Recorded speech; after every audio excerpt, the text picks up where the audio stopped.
Warning, this video contains very strong language. Viewer discretion is advised. Hello, my Hooked Honeys, and welcome back to Hooked. If you're new here, my name is Leanne, and Hooked is basically where we talk about some true crime stories and we do some crochet. In today's episode, we will be crocheting the skirt portion of this dress that I am making that I'll be wearing to the Janae Aiko concert when she comes to town. I don't really have a pattern for the dress, but I did basically just start with 2 cups and did half double crochet for that middle portion, and now I'm just kind of starting the skirt. So what I did is I did a chain of whatever measurement will kind of fit around your waist, and then I did 1 row of half double crochet and stitched that together. So once you have that stitched together, you'll kind of have that top portion of your skirt. And I usually like to put a stitch marker right there because that will be the seam. That'll be where you'll have the seam. So once you do that, you're on your 2nd row of half double crochet. Usually people go in rounds with this part, but sometimes that will make your seam kind of curvy, and we want a straight seam, right? So once you're in your very last stitch, you're going to go ahead and do your very last stitch there. You are going to slip stitch that where your stitch marker is, chain 1, and do a half double crochet in that same place where your stitch marker is. Then we will of course want to replace the stitch marker, and typically this is where we would just go to the next half double crochet in that next stitch. But because we want our seam to be straight, we're going to turn our work and go into the stitch behind it with the half double crochet, and you'll just keep going around, right? So that will have you with 2 half double crochets, 2 rows of half double crochet. Once you do that, you will find the side pieces. Like I said, where that seam is going to be that middle portion. The side pieces, you want to make sure they are even, and when you fold them together, they are in the same area. Once you put your stitch markers in those stitches there, that will be where you will increase until you get to your thigh portion, like your thigh measurement.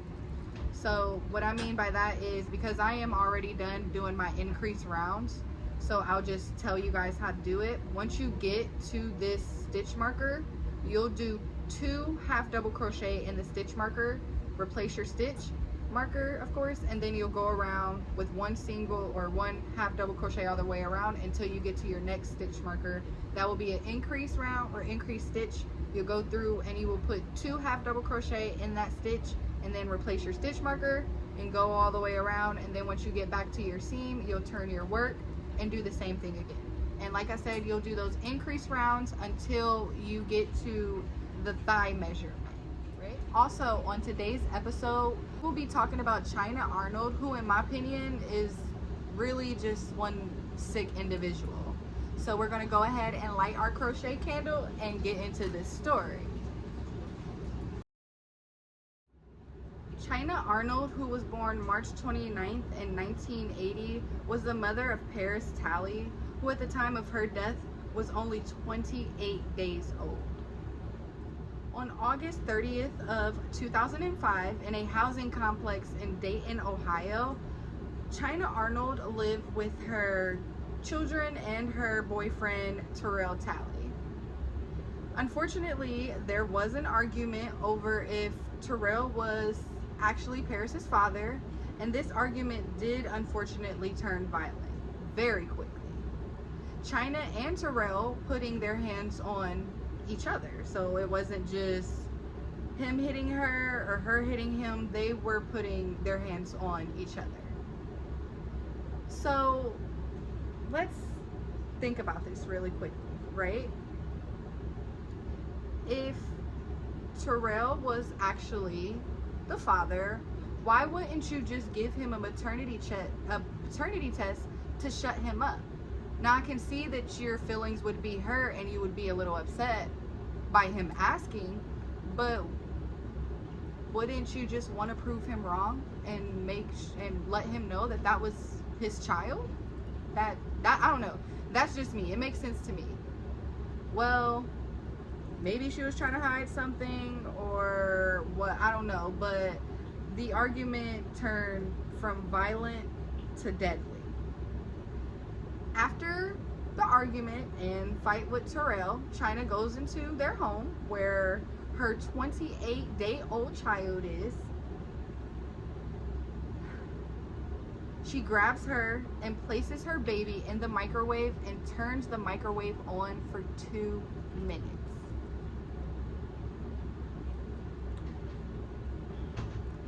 Y'all, she put a 28-day-old baby in the microwave for a whole 2 minutes. Like, what? You know what? You know what? I'm gonna set a timer so that we can see how long 2 minutes is in real time. So let's go ahead and set a timer.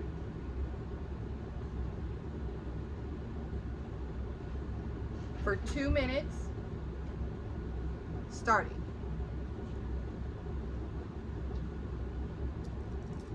So after the timer goes off, China takes baby Paris out of the microwave and sets her body on the kitchen table. Of course, Paris dies within seconds. According to medical professionals, the baby died after her temperatures reached 107 to 108 degrees Fahrenheit. She had no external burns, but she did suffer from high heat internal injuries. Get this, my hooked honeys. Get this. China waited until the next day to take Paris to the hospital. And of course, baby Paris was pronounced dead there. And China told investigators that she was drunk. That John Paul Ryan, who was the attorney in the first trial for China, said that she was intoxicated to the point of blacking out when Paris had died. China also had previous convictions. She had been convicted of abduction in 2000 and forgery in 2002. China was arrested at the hospital but was released due to lack of evidence. Y'all, you can't even take your baby to the hospital now with a sprained ankle without the hospital accusing you of hurting your child. So the fact that she was just able to leave and be released after she came with a dead baby is beyond me. The baby had an internal temperature of 107 degrees Fahrenheit. What are we talking? Oh, 2 minutes. 2 minutes. That was 2 minutes, y'all. That's how long she had that baby in the microwave. China was arrested again in November of 2006. Y'all, this woman went through 3 different trials, and each time it was a different story. The shit blew me for real. Like, what? They tried to say that there was a kid that came into the house. The kid put the baby in the microwave and then just left. Like, let's be fucking for real. What are we talking about? It had to have been like 11 o'clock at night, right? So, y'all telling me that some kid walked into y'all's crib, put y'all's baby in the microwave, turned the microwave on, and left without y'all noticing not one thing? Not one thing. What? So, China's attorney also had the nerve to say that it was just as much as Terrell's fault as it was China's. Sir, you can shut the fuck up and have several seats. If that man had any kind of questions about him being the father to Paris, he had every right to vocalize that. Every right to vocalize that. What China did after that had nothing to do with him. What she did on her own was put that baby in the microwave. What she did on her own was start the timer and put the timer into, you gotta beep, beep, beep. You have to do that, you know? You have to do that, or just hit 2 and start it. Like, I don't know what kind of microwave she had, I don't know, but you have to manually, there's like, what? He didn't put no gun to that girl's head and said, put the baby in the microwave and turn the microwave on. What? She did that on her own. She took it a step further by turning the microwave on by pressing start on the microwave. She did that.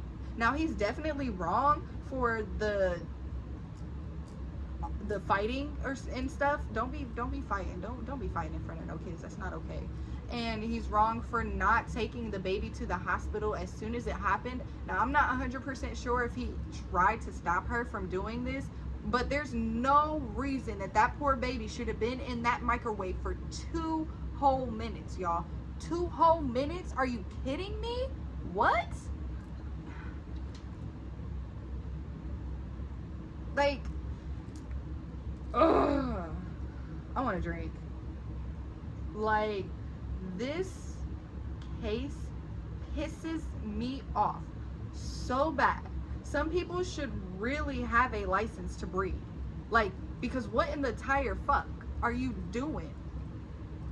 28 days old. What? In the end, China was sentenced to life in prison without the possibility of parole, and she's spending that time at the Dayton Correctional Institution. Well, my hooked honeys, that was the case of China Arnold, who in my opinion should have never got the blessing of becoming a mother. If you want to see updates and the finished product of the dress once I finish it, feel free to follow me on Instagram at hookedwtruecrime. Make sure you guys check out my little Etsy shop. I will have the link to that in the description below. And of course, like and subscribe because I'm here for you every Wednesday. Love y'all. Bye.